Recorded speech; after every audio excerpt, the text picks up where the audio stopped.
আমার প্রচণ্ড ক্ষুধা, এখানে যারা আছে সবারই ক্ষুধা, সবার উপরে বক্তব্যটা এটা হচ্ছে এখন বিরক্ত লাগতেছে, এটা আমিও বুঝতেছি। আমরা রাত লাস্ট 2 দিন আগে ঘুমাইছি একরকমের, আর খাবার খাইছি তো আজকে মনে হয় সকালের পর আজকে কোনো খাবারই খাওয়া হয়নি। তো সবারই বাসায় যাবে, খাওয়া দাওয়া করবে, রাত অনেক হয়েছে। আমরা এমন একটা জায়গায় দাঁড়ায় কথা বলছি, সরাসরি ভূমিকা ছাড়া বক্তব্য শুরু করছি। আমরা এমন একটা জায়গায় দাঁড়ায় কথা বলতেছি, যেই জায়গায় একটা ইট, নতুন একটা জায়গায় যদি একটা ইট লাগাইতে হয় তখনও চাঁদা দিতে হয়। আমি এই যে এই বিল্ডিংটা, আগে একটা বিল্ডিং ছিল না, আগে একটা টিনের ঘর ছিল, সামনে একটা জায়গা ছিল, পাশে একটা বেকারি ছিল। আমি এই বাসাটায় প্রাইভেট পড়তে আসতাম, এই বাসাটাতে মতিউর স্যার ছিল। এখানে একটা কিচ্ছু ছিল না, এগুলা এই যে মসজিদ বা এটা এই বিল্ডিং এগুলো কিচ্ছু ছিল না ব্যাক দেন ইন 2009, 9, 10, 11, 12 এগুলো পরবর্তীতে হয়েছে। মানে এই জায়গায় আমরা আসি একদম সেই 2007-8 সাল থেকে। এই জায়গাটা একদম ফাঁকা ছিল, খালি ছিল, মাদ্রাসা ছিল মনে হয়, কিন্তু এগুলো কিচ্ছু ছিল না। এই এলাকাটাতে ছোটালমপুর এতগুলা শিক্ষা প্রতিষ্ঠান, অন্তত 40টা শিক্ষা প্রতিষ্ঠান আছে না এখানে, আরও বেশি শিক্ষা প্রতিষ্ঠান। কিন্তু অত্যন্ত পরিতাপের বিষয়, এবং ছোট আলমপুরের অনেক মানুষ বিদেশে আছে, ঢাকার ভালো ভালো জায়গা আছে, শিক্ষিত, মার্জিত, ভদ্র, কি এক কারণে, কি এক দৈব কারণে এটা চাঁদাবাজের এলাকা হিসাবে এখন পরিচিত। এটা আমাদের জন্য দুঃখজনক না বলেন? আগে বিভিন্ন জায়গা থেকে, শহর থেকে, মুরাদনগর থেকে, বুড়িচং থেকে, এদিক থেকে নবীনগর থেকে, কসবা থেকে সন্তানদেরকে পড়াশোনা করানোর জন্য এইসব এলাকায় চলে আসতো কিনা? জুলাইয়ের পরে আমি কোনো এলাকা নিয়ে যদি সবচেয়ে বেশি অভিযোগ পায় থাকি, এটা হচ্ছে এই এলাকা নিয়ে অভিযোগ পাইছে। একদিন নাকি কোনো একটা বিল্ডিংয়ে ছাদ ঢালাই করবে, কিছু পোলাপাইন নাকি গেছে যে তাদেরকে টাকা দিতে হবে। কেন টাকা দিতে হবে? তারা নাকি নিরাপত্তা দিবে। আরে ভাই, জায়গা আমার, আমি বিল্ডিং করতেছি, কর্মচারী দিয়ে আমি খাটাতেছি, তোমার নিরাপত্তার কি দরকার? টাকা দিতে হবে ওদেরকে, কাজ বন্ধ করে দিছে। একটা এলাকার জন্য এটা কি অমর্যাদাকর একটা বিষয় না? এটা অমর্যাদাকর বিষয় কিনা? একটু আগে আমার আমির সাহেব বলছে, আমি আপনারা কথা দিতেছি, চাঁদাবাজ, মামলাবাজ এবং হাসনাত আব্দুল্লাহ দুইটা একসাথে থাকতে পারে না। যারা এই সভ্য ভদ্র একটা সমাজকে এইভাবে কুলুষিত করেছে, তাদেরকে তাদের প্রাপ্যটা ইনশাল্লাহ বুঝাইয়া দেওয়া হবে, এবং অলরেডি তারা তাদের প্রাপ্যটা বুঝে পাইতেছেও। প্রিয় ছোটালমপুরবাসী, ছোটালমপুরের সাথে আমাদের আন্তরিকতার সম্পর্ক অনেক বছর ধরে। আমি বললাম না, আমি ক্লাস 5-এ যখন পড়ি, আমার বাসা ছিল অক্সফোর্ড স্কুলের পিছনে, আমি এখানে প্রাইভেট পড়তে আসতাম। এখানে তখন জাস্ট একটা বেকারি ছিল আর কয়েকটা দোকান ছিল, মোড়ে একটা দোকান ছিল। ওখানে হচ্ছে আমাদের স্কুলে একটা ম্যানেজিং কমিটির একজন খুরশেদ আঙ্কেল, মনে হয় না নাম, না মুর্শেদ আঙ্কেল, ওনার একটা দোকান ছিল। আর ওই অর্থে কয়েকটা ফার্ম, আর ওই অর্থে তেমন কিছু ছিল না। তো আপনাদের এলাকায় এই যে আপনাদের যে একটা অপপ্রচার আছে, আমি ইনশাল্লাহ এইটা যেন আগামী 3 মাসের মধ্যেই এই অপপ্রচারটা নিরসন হয়ে এই ছোট আলমপুর যেন একটা শিক্ষার নগরী হিসাবে দেবিদ্বারে পরিচিত পায়, আমি সেই ব্যবস্থা করবো ইনশাল্লাহ। কোনো মায়েরা ভয়ে থাকবে না যে তাদের সন্তানরা নষ্ট হয়ে যাবে, কোনো বাবারা ভয়ে থাকবে না যে তাদের সন্তানরা মাদকাসক্ত হয়ে যাবে। মাদক, ইফটিজিং এবং চাঁদাবাজ, এই ছোট আলমপুরের যে বেসিক যে সমস্যাগুলা, এই সমস্যাগুলোর চিরস্থায়ী সমাধান হয়ে যাবে ইনশাআল্লাহ। দ্বিতীয়ত, আমরা একটা রাজনীতিবিদের কাজ কি, এটা রাজনীতিবিদের 2 ধরনের কাজ। এখন যে আমরা এটা করতেছি, এটা হচ্ছে নির্বাচন কেন্দ্রিক কাজ। আরেক ধরনের কাজ হচ্ছে সংগঠন কেন্দ্রিক কাজ। আমার কাছে আমার নেতাকর্মী যারা আছে, তারা হয় আমার ভাই, কেউ আমার হচ্ছে বন্ধু, তারা থাকলে হচ্ছে আমি থাকি। তাদেরকে যোগ করলে যোগফলটা যেটা দাঁড়ায় সেটার নাম হচ্ছে হাসনাত আব্দুল্লাহ। আমার নেতাকর্মী, আমার সমর্থক, আমাকে যারা পছন্দ করেন, আপনাদেরকে যোগ করলে যে যোগফলটা দাঁড়ায় সেটা হচ্ছে কি হাসনাত আব্দুল্লাহ, ঠিক কিনা? আপনাদের ছাড়া কি আমি কিছু? আমি কি এনসিপির নেতাকর্মী এবং জামাতে ইসলামের নেতাকর্মীদের ছাড়া আমি কিছু?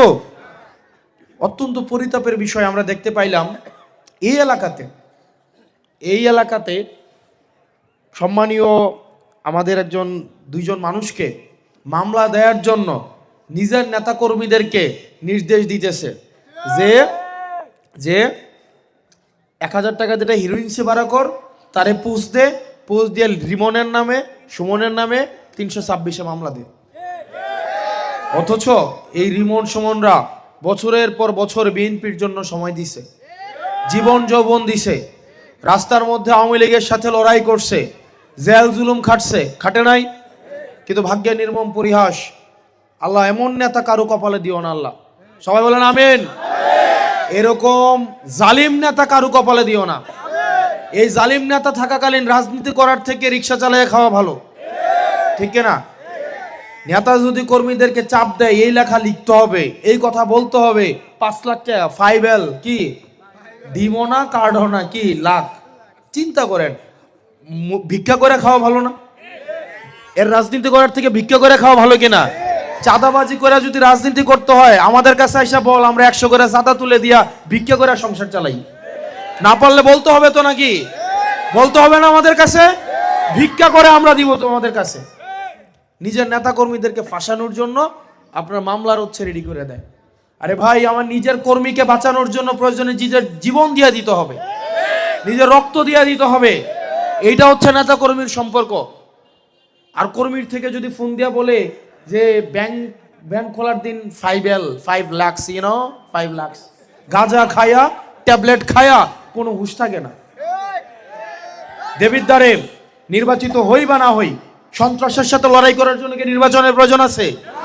সন্ত্রাসের সাথে লড়াই করার জন্য নির্বাচনের প্রয়োজন আছে? মাদকাসক্তের বিরুদ্ধে লড়াই করার জন্য নির্বাচনের প্রয়োজন আছে? টেন্ডারবাজের বিরুদ্ধে লড়াই করতে নির্বাচনের প্রয়োজন আছে? এই চাঁদাবাজদের দমন করার জন্য নির্বাচনের প্রয়োজন আছে? আমরা যারা দেবিদ্বারে বড় হইছি, দেবিদ্বারের মাটি পানিতে বড় হইছি, আপনার আমার ভাই, আপনি বিএনপি করতে পারেন, জামাত করতে পারেন, কিন্তু দেবিদ্বারের গায়ে যদি একটা আঘাত লাগে সেটা আমাদের গায়ে আঘাত লাগে। কিন্তু যারা দুপুর থেকে উড়ে এসে জুড়ে বসে বাপদাদার পরিচয় দেবিদ্বারে কর্তৃত্ব ফলানোর চেষ্টা করে, যারা সুসময়ে এসে দেবিদ্বারে আসে, একটু দুঃসময় আসলে পালাই চলে যায়, তাদের দেবিদ্বারের আঘাত তাদেরকে আঘাত করে না। আমরা বলতে চাই সুসময়ের বন্ধুরা, এটা লাস্ট টাইম, এটা লাস্ট টাইম। দেবিদ্বারকে মাদকাসক্তের আখড়া বানানো যাবে না, কোন নেতা কর্মীর ভাগ্য নিয়ে খেলা যাবে না, চাঁদাবাজি চলবে না, টেন্ডারবাজি চলবে না, একদম জিরো টলারেন্স। হাসিনার এই তো বেটা 2 টাকার দাম দেয় নাই, 2 টাকার দাম দেয় নাই। যদি আপনি সত্যের পক্ষে থাকেন, আপনি যদি ন্যায়ের পক্ষে থাকেন, কেউ না কেউ আপনার পক্ষে অবশ্যই দাঁড়াবে। কেউ না দাঁড়ালে হাসনাত আব্দুল্লাহ দাঁড়াবে। চাঁদাবাজদের বিরুদ্ধে লড়াই করার জন্য নির্বাচন প্রয়োজন হয় না। আমরা এই কথা বলবো না যে নির্বাচনে জিতলে চাঁদাবাজি নির্মূল হবে। এটা আমাদের একটা কন্টিনিউয়াস ফাইট, এটা অব্যাহত থাকবে। এটার জন্য রাজনীতি করা লাগে না।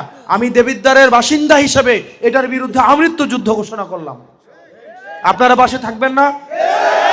এই যে মায়েরা এখানে আছেন, আপনারা কি চান আপনাদের সন্তানের জীবনটা নষ্ট হোক? আপনারা স্বপ্ন নিয়ে দেবিদ্বারে আসছেন না? আপনাদের সন্তানরা পড়াশোনা করে জীবনে বড় হবে, চাকরি বাকরি করবে, সমাজে গ্রহণযোগ্য এবং সম্মানিত মানুষ হিসেবে থাকবে, এই স্বপ্ন নিয়ে আপনারা দেবিদ্বারে আসছেন না? আপনারা এখানে বাসা ভাড়া দিয়ে থাকেন না? এখানে অধিকাংশই তো বাসা ভাড়া দিয়ে থাকেন। কি স্বপ্ন নিয়ে আসছেন? যে আপনার সন্তানটা একটা ভালো মানুষ হবে, আপনাকে শ্রদ্ধা করবে, সম্মান করবে। কিন্তু অত্যন্ত পরিতাপের বিষয়, আপনার ছেলেটা যখন মাদকাসক্ত হয় এবং আপনার ছেলেটাকে যখন রাজনৈতিকভাবে ব্যবহার করে, এই সংস্কৃতি কি আর আমরা দেবিদ্বারে চাই? এই সংস্কৃতি দেবিদ্বারে চাই? আমরা মায়েদেরকে নিয়ে প্রতিবাদ করব। কোন টেন্ডারবাজ আসবে, চাঁদাবাজ আসবে, ভিটামিন A ট্যাবলেট খাওয়া কোনো নেতা আসবে, আমাদের মায়েরা আঁচল দিয়ে ধরে তাদেরকে বাইন্দা দাউদকান্দির ওই পারে পাঠাইতে হবে। প্রিয় ছোটরামপুরবাসী, এই এলাকাতে আমার অনেকের সাথে খুবই ভালো সম্পর্ক। আপনাদের এলাকায় অনেকগুলো বেসিক সমস্যা আছে। আমরা যেহেতু হাঁটতে বেরোইতাম, করতাম, কিছু কিছু রাস্তা হয়েছে, একটা অ্যাম্বুলেন্স ঢোকার কোনো ব্যবস্থা নেই, বিল্ডিং করে রাখছে 5 তলা, আছে না?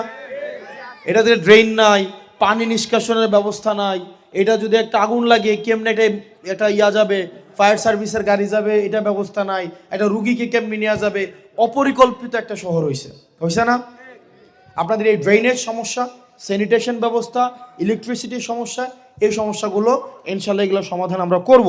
তবে আপনারা যেটার কথা কইতেছেন, আমি তো কইতেছি, আমি তো আইতাছি, আমি তো নিজেও জানি কোনটার কথা কইবেন।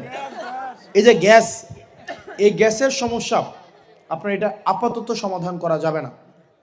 দেবিদ্বারের আন্টিরা আপনারা কাপড় উগাইয়া আর পানি সিদ্ধ করিয়া আপনারা আগামী 40 বছর গ্যাস নষ্ট করছেন। আমি তো দেখছি আপনারা একটা মেজার কার্ডই এটা বাঁচানোর জন্য সারাটা রাত, এমনও গ্যাস দেখছি আমি 1 মাস ধরেও জ্বলে। এটা অস্বীকার করতে পারবেন? আমরা যারা 2007-08 থেকে আমরা দেখছি, আমরা এই অবস্থায় দেখছি 1 মাস ধরে গ্যাসটা জ্বলে, একটু জ্বালায় রাখে, পানি সিদ্ধ করে কাপড় শুকায়। এইটার এখন খেসারত আপনাদেরকে দিতে হবে। গ্যাস এটা হচ্ছে ন্যাচারাল একটা হচ্ছে আমাদের রিসোর্স, এটা আনলিমিটেড না। আর গ্যাস দিয়ে দুইটা জিনিস বানায়। আমি যদি বলতাম গ্যাসের সমস্যার সমাধান করে দিব, আপনি খুশি হইতেন না? খুশি হইতেন তো? কিন্তু এটা মিথ্যা কথা বলা হবে। আপনি আজকে কথা বললাম, বাসায় গেলেন, একটু আনন্দ পাইলেন, ভোট দিলেন, নির্বাচিত হইলাম, 2 মাস পরে যখন দেখবেন গ্যাসের সমস্যার সমাধান হইতেছে না, প্রত্যেক বেলা আনতে যাবেন আর প্রত্যেক বেলায় কবেন গোলামের ফুতে মিশা কথা কয়ে আমার কাছে কয়ে গেল। তো নিজের খায়া বাফরে গোলাম বানানোর দরকার আছে? সত্য যেটা সেটাই। আমাদের এই ন্যাচারাল রিসোর্স দিয়ে, গ্যাস দিয়ে আমাদের হচ্ছে আপনার বিদ্যুৎ বানায় এবং সার বানায়। আমাদের এই দুইটা জরুরি না রান্না করে খাওয়ার থেকে? এবার বলতে পারেন এলপিজি গ্যাসের দাম, এলপিজি গ্যাসের দাম এটা ইরানের সাথে বা অন্যান্য যে আমাদের যে করে আমদানি করা, এই ক্ষেত্রে কিছু জটিলতা তৈরি হয়েছে, আপনার দাম বৃদ্ধি পাইছে। আশা করি এই জিনিসগুলো কমে যাবে, মিথ্যা আশ্বাস দেব না। আর এখন বর্তমানে সোশ্যাল মিডিয়ার যুগ, 1 ঘন্টা আগে কি কইছি, 2 ঘন্টার পরে কি কইছে, এটা যদি না মিলে এরপরে ট্রল করা শুরু হবে। এখন ইনস্ট্যান্ট ধরে ফেলা যায়। ছোট ছোট বাচ্চারা এসব প্রশ্ন করে। আপনি ওই দিন গতকাল আমি ধামতে গেছি, আমার গাড়ির 3টা বাচ্চা থামাইছে, 6-7 বছর বয়স, যে আপনি না কইছিলেন জার্সি দিবেন, জার্সি তো দিলেন না। তো আমি বললাম আমি তো মেহেদির কাছে টিয়া দিয়ে গেছি, না মেয়ে দিবে এমন টিয়া মেরে দিছে। আবার আমার কথা হচ্ছে, আমি যাইতেছিলাম ভানির প্রোগ্রামে সকাল ইয়ার দিকে 9টার দিকে, রাজা মেহেরের প্রোগ্রাম দেখে। আপনি গাড়িতে ছিলেন না? ভাই গাড়িতে ছিল। একদম এতে বানি জার্সি কইয়া গেছি, দিতে ওই এতে, নাহলে কইছি কি আমি। পরে আরেকজনটা দিয়ে ব্যবস্থা করে আসছে। এখন আর ওই আগের মতো হচ্ছে ভোলায়া ভালায়া মিথ্যা কথা বলে এই যুগ আর এখন নাই। এখন আন্টিরা স্মার্ট, আঙ্কেলরা স্মার্ট, মোবাইলে দেখে। ওই দিন গতকালও কোন একটা চায়ের দোকানে আমি হ্যান্ডশেক করতেছি, এক আঙ্কেল বলো তুমি না কালকেও এই শার্টটা কিনতে আসলা। তা আমি কি আপনি দেখলেন মোবাইলে তো হারা দিনও দেখি। এখন মানুষ অনেক স্মার্ট, এখনো লুকা ছাপার কিছুই নাই। তা আমরা আন্টিরা আপনাদেরকে কথা দিচ্ছি, আমাদের সাধ্যের মধ্যে যে জায়গাগুলো, আপনাদের স্যানিটেশন ব্যবস্থা, ড্রেনেজ ব্যবস্থা এবং আপনাদের এলপিজির যে ব্যবস্থা, এই জায়গাগুলোতে এলপিজির দাম যেন সাধ্যের মধ্যে চলে আসে, সেই জায়গাতে আমরা হচ্ছে সচেষ্ট থাকবো ইনশাল্লাহ। প্রিয় আপনার ছোট আলমপুরবাসী, ধরেন আমরা আপনাদের কাছে 5 বছর দায়বদ্ধ থাকবো, 5 বছর। এখন একদম এক্সাম্পল দিই একটা। ধরেন আপনারা তো গাছ লাগান, তাই না? গাছটা যেদিন বপন করেন ওই দিনই কি গাছ থেকে ফল পান আপনারা? আপনারা লাউয়ের চারা লাগাইছেন নি গো? কেউ সোয়ের চারা লাগাইছেন নি? লাগাইছেন না? এটা লাগানোর আগে কি করতে হয়? মাটিটারে ভাঙ্গা একটা কি করতে হয়, এটার জন্য কি কয়, এটা গোড়া বানতে হয় নাকি মুড়া বানতে হয়? হ্যাঁ, মুড়া বানতে হয়। মুড়াটা বাইন্দা পরে বীজটা লাগানো লাগে, 4-5 দিন অপেক্ষা করতে হয়, পরে একটা আগা বার হয়। বারোর পরে কি দিতে হয়, একটা সাপোর্ট দিতে হয় না? পানি দিতে হয়, একটু বড় হইলে এরপরে জাহা দিতে হয়, এরপরে কোন সাদে বাহাইবেন বা কোন সালে বাহাইবেন এটা ঠিক করতে হয়, ঠিক কিনা? এটা সেবা যত্ন করতে হয়, সার দিতে হয়, দেওয়ার পরে না আপনি ফলটা পাইবেন, ঠিক কিনা? ঠিক কিনা?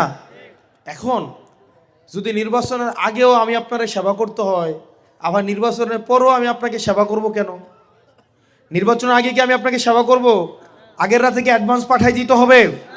ভোটের দিন কি সিনজি পাঠানো লাগবে? ওটু পাঠানো লাগবে? তাহলে আগের দিন নির্বাচনের আগেও আমি সেবা করব, পরেও সেবা করব, এটা কি সম্ভব? যদি নির্বাচনের আগে আমি সেবা করি 15 দিন বা 1 দিন, নির্বাচনের পরের 5 বছর আপনি আমাকে সেবা করতে হবে উইথ মানি। রাজি আছেন? রাজি আছেন? আপনারা কি নির্বাচনের আগের 1 দিন সেবা চান নাকি নির্বাচনের পরের 5 বছর সেবা চান? কোনটা ভালো? যদি সেটা চান তাহলে ঘুষ খাওয়া যাবে না, নিজে সচেতন হইতে হবে। আপনি যদি বাসার মধ্যে অপেক্ষা করেন অটো পাঠাইলে ভোট দিতে যাব, সিনজি পাঠাইলে ভোট দিতে যাব, এটা কি এটা ঘোষ না? এটা ঘুষ কিনা? আপনি কি ঘুষ খায়া, নিজে ঘুষ খায়া আরেকজনের ঘুষ ধরার কোনো নৈতিক অধিকার আছে আপনার? নিজের বিবেককে একবার প্রশ্ন করেন। আপনি যদি প্রার্থীদের উপরে চাপাই দেন, নির্বাচনের জন্য যদি টাকার জন্য অপেক্ষা করেন, এটা কি হচ্ছে প্রার্থীর উপরে একটা জুলুম না? আপনার জুলুম কিনা? আপনারা কি চান নির্বাচনের আগে এই টাকার জন্য আমরা চাঁদাবাজদের কাছে যাই, ধান্দাবাজদের কাছে যাই, টেন্ডারবাজদের কাছে যাই, যারা মাটি কাটে তাদের কাছে যাই, যারা মাদক ব্যবসা করে তাদের কাছে যাই, নাকি আমরা আপনাদের কাছে আসি সেটা চান? আপনাদের কাছে যদি আসি তাহলে আমরা টাকা দিতে পারবো না, পারবো না, এক পয়সাও খরচ করতে পারবো না, একটা সিনজিও পাঠাইতে পারবো না, একটা অটোও পাঠাইতে পারবো না। আপনি আমার কাছ থেকে 5 বছর যদি সেবা চান, ফল যদি চান, তাহলে বীজকে কি করতে হবে?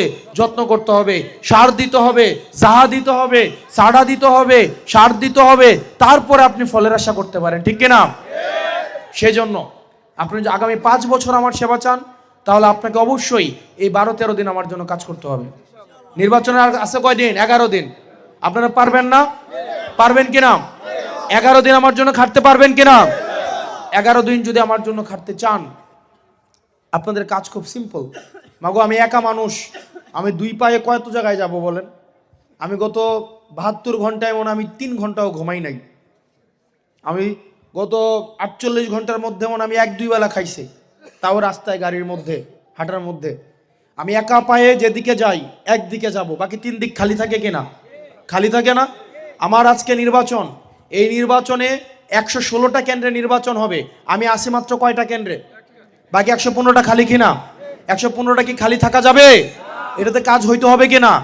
কাজ যদি হইতে হয় তাহলে আপনাকে আমার দায়িত্বটা নিতে হবে, আপনাকে হাসনাত হয়ে যাইতে হবে। আমি হাসনাত হইলে যেই কাজটা করতাম, আপনাকে সেই জায়গায় ওই কাজটা করতে হবে। আপনারা পারবেন কিনা? পারবেন কিনা? আপনারা প্রত্যেক দিন প্রত্যেকজন অন্তত 10টা মানুষকে শাপলা গলির কথা বলবেন। কয়টা? কয়টা? আওয়াজ নাই। কয়টা? আপনারা হাটে বাজারে যান না, কর্মক্ষেত্রে যান না, মসজিদ মাদ্রাসায় যান না, বাসে চলাফেরা করেন না, আপনাদের আত্মীয় স্বজন নাই? 10টা মানুষকে কইতে পারবেন না আপনারা? পারবেন কিনা? সকালে ডায়াবেটিসের হাঁটতে মানুষ বাইরে জায়গা যাই কিনা আপনারা? ওই সময় আপনারা আমার জন্য 2 ঘন্টা একটু হাঁটেন। আপনারা দুপুরে নামাজের পরে একটু হাঁটেন। আপনারা রাতে ঘুমানোর আগে মোবাইলটা নিয়ে একটু বসেন, আত্মীয় স্বজনকে একটু ফোন দেন, জিয়ের বাড়িতে ফোন দেন, ছেলের বাড়িতে ফোন দেন, বাপের বাড়িতে ফোন দেন, শ্বশুর বাড়িতে ফোন দেন, নিজের আত্মীয় স্বজনগুলো খুঁজে বের করেন। ঢাকায় কারা থাকে, চিটাগংয়ে কারা থাকে, রাজশাহীতে কারা থাকে, তাদেরকে বলেন যে একটা এতিম, সহায় সম্বলহীন, বংশ পরিচয়হীন রাজমিস্ত্রির ছেলে আবার নির্বাচনে দাঁড়াইছে, যার অর্থ নাই, সম্পদ নাই, তার পুঁজি হচ্ছে একমাত্র সততা এবং জনতা। আমরা এবার তার দায়িত্ব নিছি। আমার সন্তান এবার নির্বাচনে দাঁড়াইছে, তাকে আবার আমরা জিতাই